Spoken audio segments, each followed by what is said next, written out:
અમદાવાદ અને સુરતમાં ગરબા આયોજકો ઉપર અચાનક જ જીએસટી વિભાગે દરોડા પાડ્યા છે। ગુજરાતના મોટા શહેરો અમદાવાદ, સુરત અને ગાંધીનગરમાં 8 અગ્રણી ગરબા આયોજકો ઉપર જીએસટી વિભાગે સોમવારે તપાસ કરી। જીએસટીની 10 ટીમો દ્વારા મોટા ગરબા આયોજકોની ત્યાં તપાસ હાથ ધરવામાં આવતા આયોજકોમાં ભારે ફફડાટ ફેલાયો છે। રાજ્યમાં નવરાત્રિ મહોત્સવ ચાલી રહ્યો છે ત્યારે અમદાવાદમાં ઠેર ઠેર જે મોટા ગરબાના આયોજન થઈ રહ્યા છે ત્યારે મોટા આયોજકો છે તે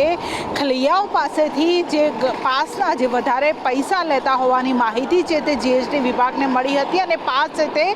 બ્લેકમાં વેચાતા હોવાની પણ માહિતી જીએસટી વિભાગને મળી હતી અને જેને લઈને અમદાવાદના રંગમોરલા કે જ્યાં આદિત્યદાન ગઢવીના ગરબાનું આયોજન કરવામાં આવ્યું છે ત્યાં પણ જે જીએસટી વિભાગની ટીમ દ્વારા સર્ચ ઓપરેશન કરવામાં આવ્યું હતું, ચેકિંગ હાથ ધરવામાં આવ્યું હતું, જેમાં જીએસટીના અધિકારીઓ અહીંયા સ્થળ ઉપર પહોંચ્યા હતા। તેમના દ્વારા તપાસ કરવામાં આવ્યું હતું। રંગમોરલા સહિત અનેક એવી 8 જગ્યાઓ છે અમદાવાદના અલગ અલગ સ્થળો ઉપર જે જીએસટી વિભાગે દરોડા પાડવામાં આવ્યા હતા, કારણ કે જે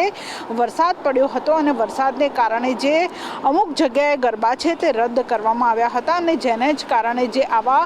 મોટા ગાયક કલાકારોને જે લોકો બોલાવતા હોય છે અને ત્યાંના ગરબાની ડિમાન્ડ પણ વધુ હોય છે, તેને લઈને આયોજકો દ્વારા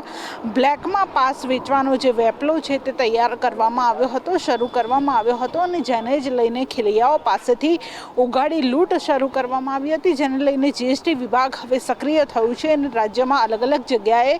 આયોજકોની ઉપર જે દરોડાની કાર્યવાહી છે તે કરવામાં આવી રહી છે। ત્યારે અમદાવાદમાં પણ અનેક સ્થળોએ 8 જેટલા સ્થળોએ જીએસટી વિભાગ દ્વારા સર્ચ ઓપરેશન કરવામાં આવ્યું છે, પરંતુ માત્ર નોટિસ આપીને જીએસટી વિભાગ છે તે સંતોષ ન માને, કારણ કે દર વખતે ખેલૈયાઓ છે તે ગરબા જે આયોજકો હોય છે તેમને આ પાર્ટી પ્લોટોમાં જે ગરબાનું પ્લાનિંગ કરતા હોય છે ત્યાં ખેલૈયાઓ ગરબા રમવા જતા હોય છે, પરંતુ મસ્ત મોટા અને મોંઘાદાટ જે પાસની કિંમત ચૂકવીને તેઓ ગરબા ગ્રાઉન્ડમાં પહોંચતા હોય છે, પરંતુ તેમ છતાં પણ બ્લેકમાં જે કાળા નાણાં કમાવા માટે જે આયોજકો છે તે ખેલૈયાઓ પાસેથી વધારે પૈસા ઉઘરાવતા હોય છે। ત્યારે જીએસટી વિભાગ કોઈ નક્કર કાર્યવાહી કરશે તો આવા આયોજકો છે તેમના પેટ ઉપર જો લાત પડશે તો જ તેમને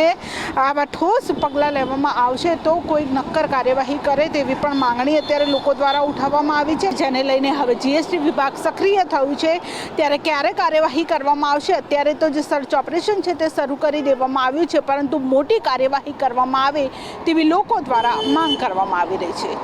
કેમેરા પર્સન પૂજન રપટ સાથે કિંજલ બોરીસા, મંતવ્ય ન્યૂઝ, અમદાવાદ।